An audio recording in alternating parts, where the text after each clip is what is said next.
معلم ہوں، اور یہ وہ طلبہ کرام ہیں جب یہاں سے فارغ ہو کر کے جائیں گے، آج انہیں جو سند پیش کی جائے گی، جو ڈگری یہ حاصل کر لیں گے، یاد رکھو دنیا میں انسان کوئی بھی عہدہ پاتا ہے، دنیا میں انسان کسی بھی کرسی کے اوپر بیٹھ جاتا ہے، ایک نہ ایک دن وہاں سے اس کو ریٹائرمنٹ ضرور ملتی ہے، ایک نہ ایک دن وہاں سے اس کو معطل کر دیا جاتا ہے، لیکن جب ایک بچہ حافظ قرآن بن جاتا ہے، جب ایک بچہ عالم دین بن جاتا ہے، جب ایک بچہ اللہ رب العزت کے اس کلام کو اپنے سینے کے اندر پیوست کر لیتا ہے، تو پھر وہ ساری زندگی پہلے تو قرآن کی تلاوت کرتا رہتا ہے، پہلے تو رسول اللہ کے جو ہے وہ دین کی سربلندی کی بات کرتا رہتا ہے، جب اس دنیا سے جاتا ہے تو مرتے دم تک اسے کوئی ریٹائرمنٹ نہیں دی جاتی، بلکہ جب قبر کے اندر جائے گا رسول اللہ اپنے وارثوں کو دیکھ کر کے مسکرا دیں گے، وہاں پر کامیاب ہو جائے گا۔ جب کل حشر کا میدان ہوگا، جن والدینوں کو دنیا کے اندر کوئی پوچھتا نہ تھا، اگر بچے کو حافظ قرآن بنایا ہوگا، عالم دین بنایا ہوگا، رسول اللہ کا سچا غلام بنایا ہوگا،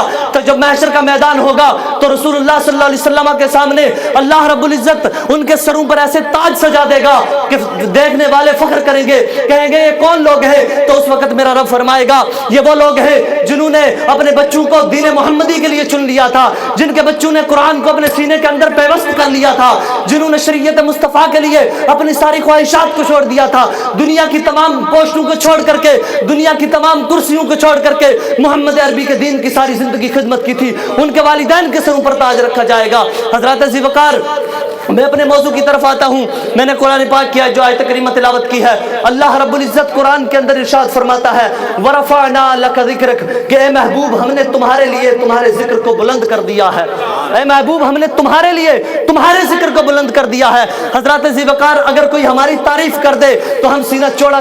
کر کے چلتے ہیں کہ فلاں پنچ نے، فلاں سرپنچ نے، فلاں ایم ایل اے نے میری تعریف کیا ہے، میرا گن گایا ہے، لیکن خدا کی قسم آج ہم نے یہ جو مجلس سجائی ہے، آپ احباب جو اپنے گھروں کو چھوڑ کر کے آئے ہیں، آپ خود نہیں آئے، میرا کمال نہیں، آپ کا کمال نہیں، حاضرین مجلس میں سے کسی کا کمال نہیں، بلکہ یہ وہ وعدہ ہے جو اپنے محبوب سے 1400 سال پہلے اللہ رب العزت نے کیا تھا۔ فرمایا تھا وَرَفَعْنَا لَكَ ذِكْرَكَ، اے محبوب ہم نے تمہارے ذکر کو تمہارے لیے بلند کر دیا، اور ذکر ایسا بلند ہو گیا کہ 1400 صدیاں بیت گئی، آج بھی رسول اللہ کے گن گانے والے، آج بھی رسول اللہ کے نام پر سر لے کر کے حاضر ہیں، آج بھی رسول اللہ کی شان کے قصیدے پڑھے جا رہے ہیں، آج بھی رسول اللہ کا نام سن کر کے ہم کہتے ہیں کہ وجہ تخلیق کائنات جناب محمد رسول اللہ صلی اللہ تعالی علیہ وسلم ہے۔ حضرات محترم، زمانے میں جس کو بھی خیرات مل رہی ہے آمینہ کے لال کے نام کی وجہ سے مل رہی ہے، یہ زمانے کے اندر جو کچھ قائم ہے محمد رسول اللہ صلی اللہ تعالی علیہ وسلم کی وجہ سے قائم ہے۔ حضرات ذی وقار، میں آپ کو بتا دوں، علامہ اقبال کہتے ہیں یہ جو کائنات کی نبض ہے،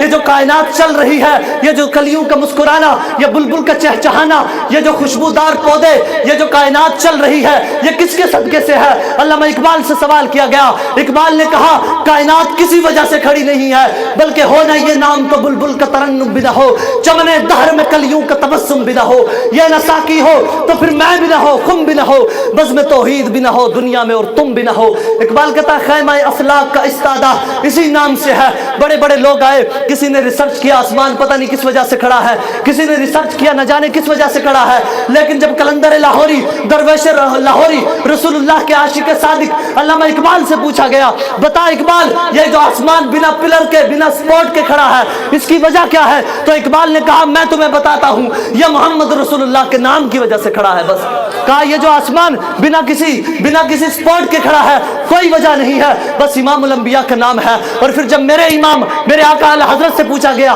آپ بتائیں محمد رسول اللہ کے نام کے بارے میں، انہوں نے کہا رسول اللہ کی ذات نہیں، پہلے کہا یا رسول اللہ حضور کے نام کے بارے میں پوچھتے ہو، کہا یا رسول اللہ کروں تیرے نام پہ جاں فدا، یا رسول اللہ کروں تیرے نام پہ جاں فدا۔ پھر بس کہنے لگے نہیں اتنی بات نہیں، یا رسول اللہ کروں تیرے نام پہ جاں فدا، نہ بس ایک جاں دو جہاں فدا۔ پھر کہنے لگے دو جہاں سے بھی نہیں جی بھرا، کروں کیا کروڑوں جہاں نہیں۔ احمد رضا پہلے کہتے ہیں اپنی جان کو قربان کرتا ہوں، پھر کہتے ہیں دو جہاں کو قربان کرتا ہوں، آخر میں کہنے لگے نہیں یہ کائنات کا، یہ امام الانبیاء کا نام اتنا بڑا ہے، احمد رضا کی جان کی کوئی اہمیت نہیں، دو جہان کی بھی کوئی اہمیت نہیں۔ یا رسول اللہ صلی اللہ علیہ وسلم اگر کروڑوں جہان ہوتے احمد رضا آپ کے نام پہ ایک ایک کر کے قربان کرتا چلا جائے۔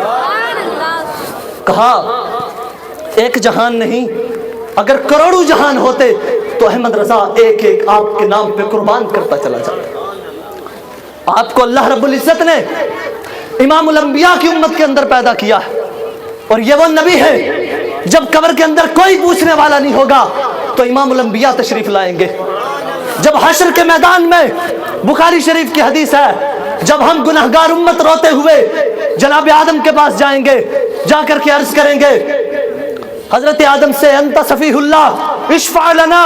آپ صفیح اللہ ہیں, ہماری شفاعت کیجئے, اللہ کی بارگاہ کے اندر ہمارا مقدمہ لڑیے. وہ کہیں گے لا اذهبوا الى غیری, وہ کہیں گے کسی دوسرے کے پاس چلے جاؤ. یہ امت وہاں سے لوٹے گی, ابراہیم کے پاس آئے گی, کہے گی انت خلیل اللہ اشفع لنا, وہ کہیں گے اذهبوا الى غیری, کسی دوسرے کے پاس چلے جاؤ. وہاں سے لوٹ کر کے آئے گی یہ امت جناب موسیٰ کے پاس آئے گی, انت کلیم اللہ اشفع لنا, آپ رب سے کلام کرنے والے ہیں, رب سے باتیں کیا کرتے تھے, ہماری شفاعت کیجئے. وہ کہیں گے نہیں آج میں شفاعت نہیں کر سکتا. چلتے جائیں گے چلتے جائیں گے چلتے جائیں گے, تمام نبیوں کے پاس جائیں گے, سب جواب دیں گے اذهبوا الى غیری اذهبوا الى غیری, کسی دوسرے کے پاس چلے جاؤ. آج اس بات کو سنیے اور اپنے سینوں کے اندر نقش کر لیجئے اور پراؤڈ فیل کریے کہ اللہ رب العزت نے آپ کو امام الانبیاء کی امت کے اندر پیدا کیا ہے. جب سب کہیں گے اذهبوا الى غیری, کسی دوسرے کے پاس چلے جاؤ, دوسرے کے پاس چلے جاؤ. جب ہم گناہگار امت امام الانبیاء جناب محمد رسول اللہ صلی اللہ تعالی وسلم کی بارگاہ کے اندر جائیں گے,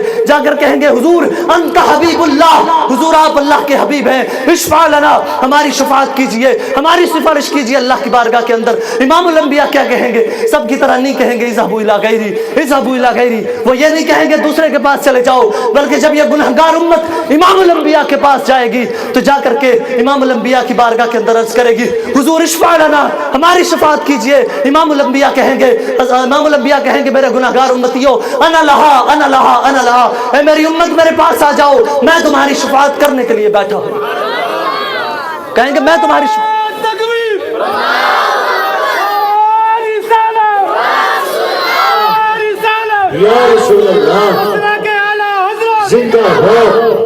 جب سب کہہ دیں گے اذهبوا الى غیری, حضرات ذوالفقار جب باپ بیٹا اولاد رشتہ دار تعلق دار سارے چھوڑ جائیں گے, جب سب نبی جواب دیں گے, سب اذهبوا الى غیری کہیں گے, امام الانبیاء کی ذات تشریف لائیں گی, حضور کی بارگاہ کے اندر جب جائیں گے وہ کہیں گے اذهبوا الى غیری نہیں انا لہا انا لہا, اے میرے گناہگار امت میرے پاس آؤ, میں آج رب تبارک و تعالیٰ کی بارگاہ کے اندر تمہارا مقدمہ لڑوں گا. لوگ کہتے ہیں وہ کچھ دے نہیں سکتے. میں نے کہا تو آیا نہ درتے جو کیوں بد نصیبہ, تو آیا نہ درتے اور کیوں بد نصیبہ, ہزارہ رنگاں وچ رنگیں دے محمد.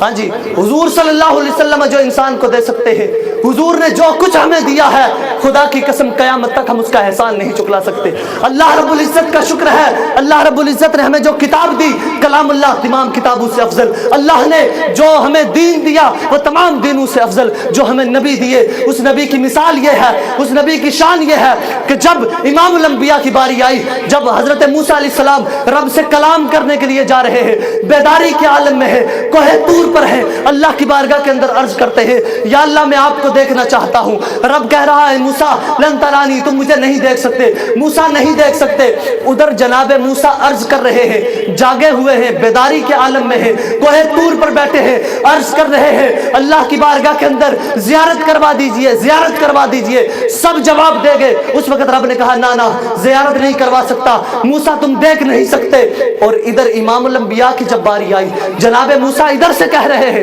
ادھر سے عرض کر رہے ہیں یا اللہ مجھے دیدار کروا دو. لیکن جب آئی نا میرے اور آپ کے نبی کی باری, جب آئی نا امام الانبیاء کی باری, تو آپ اپنے بستر اطہر پر آرام فرما رہے ہیں, حضور سو رہے ہیں. رب نے بھیجا جبریل امین کو, کہا جاؤ آج میرا نبی سو رہا ہے, میرے نبی کو اٹھا کر کے میری بارگاہ کے اندر لے آؤ. اور زمانہ یہ کائنات امام الانبیاء کی شان کو کیا سمجھ سکتی ہے؟ کائنات تو جانتی ہی نہیں کہ میرے رب کے, لوگ کہتے ہیں, ہم کہتے ہیں کہ خدا ہمارے نبی رب نہیں ہے, لیکن رب کے علاوہ جو کچھ ہے امام الانبیاء کی ذات ہے.